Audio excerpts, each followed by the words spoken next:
పాకిస్తాన్ మంత్రి అతులాస్ తరాక్తో పాటుగా నిన్న వాళ్ళ సమాచార శాఖ మంత్రి మాట్లాడుకొచ్చారు. 36 గంటల్లో భారతదేశం మా మీద దాడి చేయడానికి సిద్ధంగా ఉందన్నటువంటి సమాచారం మాకుందని మొన్న నైటే చెప్పారు, నిన్న నైటు చెప్పారు. అక్కడ చాలా ఇంపార్టెంట్ ప్రెస్ కాన్ఫరెన్స్ ఉంది రండి అని చెప్తున్నారట. పాపం ఇంకేముంది యుద్ధానికి సంబంధించి అనౌన్స్మెంట్లు అనుకుని పరిగెత్తుకుంటూ అక్కడ ఉన్నటువంటి జర్నలిస్టులు అంతా వెళ్తున్నారు.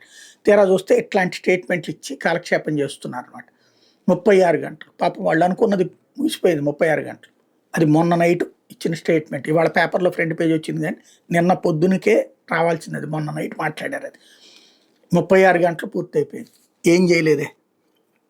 ఇక్కడ వాడికి తెలిసేటట్టు చేస్తారా, వాడికి చెప్పి చేస్తారా, కావాలనే హింట్ ఇచ్చి ఉండొచ్చు, తద్వారా వాళ్ళ అలర్ట్నెస్ ఏంటో తెలుసుకోవడానికి అయి ఉండొచ్చు, లేదా వాళ్ళు ఏదో డ్రామా ఆడుతుండొచ్చు. అంటే మనకేదో ఏది మాకు తెలుసు, మీ గురించి తెలుస్తున్నాయి అని చెప్పడానికి డ్రామా అయినా అయి ఉండొచ్చు. యుద్ధం సందర్భంలో ప్రతిదీ ఉంటుంది. ఆయుధాలే కాదు, మైండ్ గేమ్ ఉంటుంది. ఈ మైండ్ గేమ్లో పాకిస్తాన్ వేసిన మైండ్ గేమ్ భారత్ సమాచారాన్ని తెలుసుకోవడం, లేదా భారత్కి ఒక థ్రెట్ ఇవ్వడం. అదే సందర్భంలో భారతదేశం అన్నిటికీ సిద్ధంగా ఉన్నాం అన్నటువంటి సంకేతం ఇవ్వడంతో పాటుగా పాకిస్తాన్ ఎత్తుకి పై ఎత్తు వేసి వాళ్ళు చెప్పేదంతా ఫేకు, ఉట్టుట్టి కల్పిత కథలు అనేటటువంటిది నిరూపించే ప్రయత్నం భారతదేశానికి సంబంధించి సైన్యం చేస్తుంది.